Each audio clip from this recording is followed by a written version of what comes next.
Hello everyone. I was never good at starting things off, so I'll leave it at that and just get into it. This video will be quite different from what I usually intend to do on this channel. I mean, I'm obviously a god gamer, just like the rest of you. However, I thought that once in a while, I should try to give my videos values other than humor and fun. I thought that maybe once in a while, I should make a video with somewhat educational context. Something thought-provoking. Something from our beloved field that would not be just an occasionally maybe haha funny gameplay, but rather a question. Something to think about. Something that boggled my mind once or twice in the past, and something that I didn't really see covered before. Today will be the day I try this concept off, starting with a question that I believe many of you will not like. Does intensive gaming have any sort of correlation to mental health problems?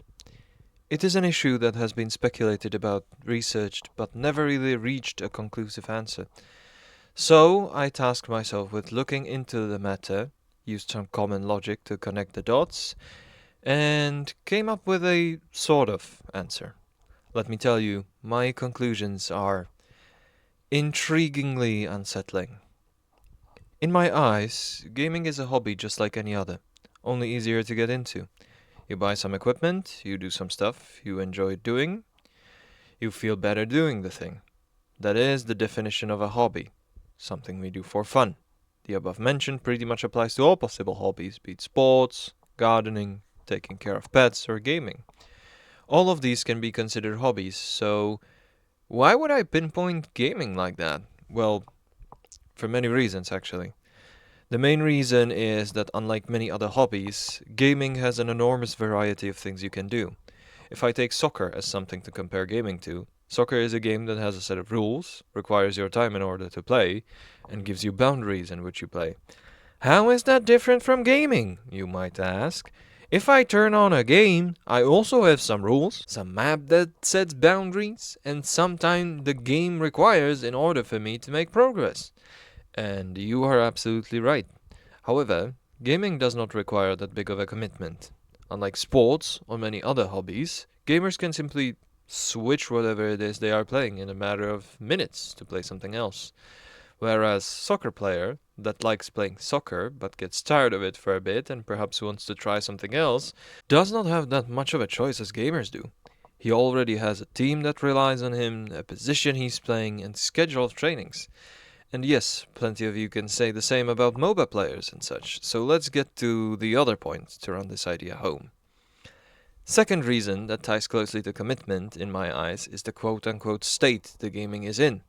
Primarily, it requires no activity whatsoever. A soccer player has to keep himself fit, keep his stamina high, take care of his leg muscles and other stuff. Gamers, they just sit and press buttons. The physical requirement, preparation, rituals, none of this applies to gamers as much as other hobbies. Heck, even gardening or playing with pets requires more effort than sitting in a chair and moving your fingers. In short, unlike many other hobbies, anyone can be a gamer. Fat, thin, man, woman, or anything slash anyone else running around the planet can sit down, look at the screen and play. Granted, there are still exceptions, but not as many as in sports. Disabled person can hardly be a top-notch soccer player like Messi, but they can be as good of a gamer as the rest of us if their mind is sharp. And even if their mind isn't sharp, the variety of gaming that I mentioned before is a market so wide that no matter what kind of person you are, you will find something you would enjoy playing. Hardcore fantasy gamers play Souls games, RPGs, or MOBAs. Casual gamers play Minecraft, Animal Crossing, or Pokemon. Old school gamers play Mario games, remakes of Pac-Man and Sonic the Hedgehog. And the forbidden group of gamers, starting with W, whose name we shouldn't say, play Dragon Age Veilguard and Concord, I guess. The point is that no matter what kind of person you are, you will always find something you like in games. You can play them as you like, as a hero you like. You can speedrun, look for glitches, find new strategies to bamboozle your opponents in multiplayer games. You have so much to try, so much to do, so many things to have fun with. And if, by chance, you get tired of the game you play, you just pick another similar one, or a sequel. 100% at Skyrim? Pick up Oblivion, or try Fallout, for example. Now think about how many other hobbies you can say this about. Kicking a ball is starting to bore the soccer player? Well, they can just decide to pick up the ball and throw it. Jockeys can decide it would be more fun to try and race with a cow instead of a horse. Gardeners can just decide to start planting flowers in midair. The freedom of gaming is something no other hobby has, which segues us nicely to the most interesting and most important point I mean to make. The world of gaming has the crushing advantage and the hidden danger of not being set in reality. The gaming space is perfectly described by Minecraft, in my opinion. The sky's the limit. Do whatever you want. Build whatever you want. Hoard as much as you like. Progress at a pace you like. The world is your playground. You aren't being forced to do anything. And isn't it just like that with other games as well? One of the big reasons I always disliked racing games or sports games is simply because it would be better if I went for a drive in real life or go do the sport in real life. It would even serve a greater benefit health-wise, I think. What I see in gaming is the potential to show us what is unreal, therefore making it sort of real. For example, I am pretty certain none of us would just willingly run an illicit business that involves great legal risk and occasionally running a pedestrian over with your car. That scenario, unless you are some sort of rich mafia sociopath, is to many of us unreal. But thanks to gaming, we can try to do those things scot-free, with no legal consequence. All we need to do is to buy a GTA game, simple as that. Being a real-time SWAT hero and stopping a group of terrorists?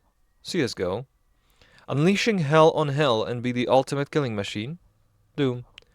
Surviving the aftermath of a zombie apocalypse like a strong, agile badass? Dying Light. Heck, even orchestrating and playing your life with your dream hot girlfriend, enormous wealth, and manor of a house can be done through games like The Sims. The enormous value that these fantastical scenarios bring makes them far above any other hobby, but it is also the catch. The one reason that I think why the games and the mental health issues are correlated. You see, as there are many people hating on gamers, there are also many types of gamers. I personally like to divide gamers into three general groups. Gamers who are balanced and in sync with their real life selves. Those people play for fun and nothing else but fun, in a moment of relaxation, with friends, or during free time. After school, after work, in between work and sports and such. Those are the common good gamers you may encounter, and also ones most carefree of gaming. Nothing to hate there, right? Well, yes. Unluckily, there are also the other two types. Codename Intense Gamer is a person who doesn't have any hobbies aside from gaming. These gamers dive deep into the competitive side of games, trying to prove their superiority over others. These guys are the toxic ones you encounter at your casual LoL matches, and I think my viewers know at this point that I too fall into this category. They still have a good grasp of reality, know they have a job to do or things they need to take care of. But if they have some free time, they don't go for a run or something a typical healthy person would do. They game their entire free time. And finally, there are the gamers I intend to talk about the most. The sad, tired gamers that are basically a step below the intense gamers. In order to set their personality well enough for you guys, allow me to tell a little story. Imagine a person who is simply tired of living. They might not be diagnosed, which is the big word in the world of mental health, but they are in fact depressed. In their eyes, trying is pointless, reality is boring, tiring, constantly demanding something out of them when they alone feel like they have nothing to give. They hear hate from all directions. People saying, "We all have to try, and so will you, lazy ass." But for these people, it's not about trying or not. It's about having no goal to try forward to. They do not have a goal, a dream, or a vision of future. They know that reality, probably their boring useless studies, or a shitty job they now have to do because they have been depressed through their studies, isn't going anywhere for them. They feel like nothing holds them anchored in reality. staying blind to the obvious reasons like family, friends, or other significant people in their lives. And that is where the true boogeyman of gaming hides. You see, in the past, people had little choice. They basically had to decide between getting help and keep pushing, or, well, let's not talk about the other option. Modern world, however, offers a third option: games. Fantastical worlds where you are always the main focus, the core character, the center stage. A world where they have loads of friends, relationships with hot characters of their choosing, and most importantly, the strength to do some real change in the surrounding world, and a goal of achieving that change. All that without the need to try. In the game space, they can feel the ease of being favored by fate. In games, they have been born as this powerful entity everybody likes or everybody respects. They are the insane whatever goes Trevor from GTA. They are the amazing military trained SWAT unit to save the day. They are the agile athletic Kyle Crane from Dying Light. They are the almighty Doom guy who eats gods for breakfast. They are someone who was born, set, and perfectly curated to be the hero. They can achieve the greatness they yearned for from the comfort of their couch. That is also why these gamers are possibly the most intense flamers in the game space. They appear toxic in multiplayer games to a point when their arguments don't even make sense, like, you can't be better than me, therefore I ban you for cheating.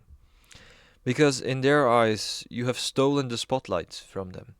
You are better than them in a world that they see as theirs, that has been set for them, where they see themselves as heroes.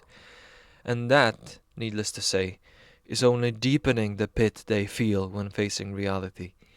The scary thing, though, is that one day there will come a major change in their life, where they will have to make the ultimate choice between life or the other option. Gaming and fantasy will not be on the menu for them anymore. And a person like that, who has fallen from the grips of reality, being shown something much better in the game world, well, let's just say that it would be logical for the scales of that decision to tip towards the darker direction. This was always my take on this topic, but when I studied some materials regarding it, I found a couple of research blogs that would also support this. An article from the PubMed Central on the official US Library of National Medicine, the prevalence of video game addiction and its relation to anxiety, depression, and ADHD in children and adolescents in Saudi Arabia, concludes the study as follows.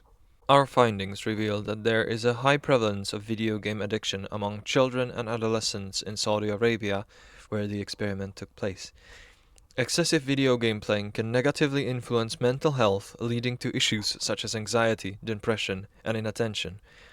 The findings of this study highlight the need for educational interventions to curb excessive video game playing and its potentially harmful effects on children's and adolescents' mental and physical health. Further research is needed to gain deeper insights into the prevalence of video game addiction and its effect on the mental health of young people in the region. It's a very interesting study. I will leave it for you guys down in the description. As I previously said as well, the studies on this topic are inconclusive. No one seems to find concrete scientific evidence on how could gaming be harmful to mental health, because it's just too much of an individual issue. But this topic is nonetheless a huge deal.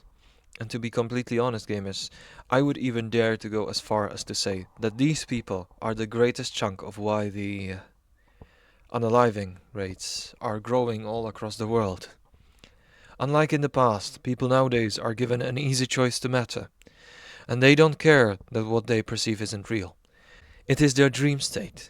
They are loved, they are important, and they do not want to sacrifice it for living in the shitty reality.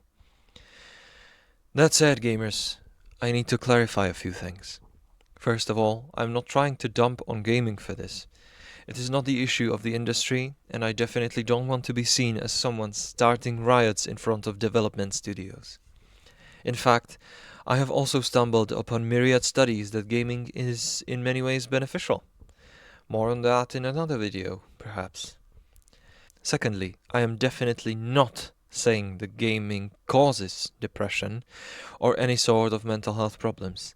I am simply stating that there are studies that hint to the fact that gaming may worsen these unfortunate mental disorders in certain cases. So, all ye motherly Karens out there, finally sharpening your pitchforks on your son's gaming habits, calm down. Calm down.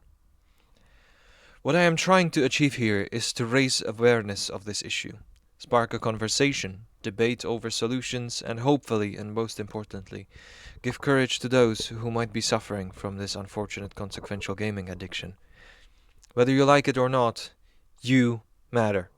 There is someone out there who cares, and none of this is your fault. However, it is your life in the end, and you are therefore responsible for a change. Make a change for the better then. Talk about your issues with someone close, a relative, or a friend. Get help. It won't mean that you are losing this amazing, fantastical world, only that you will find what you see in it in the real world as well. And in the end, isn't that worth it? To enjoy what is fantastical as much as what is real? There is a place in the world for you. You just need help from someone who will show you how to focus on it.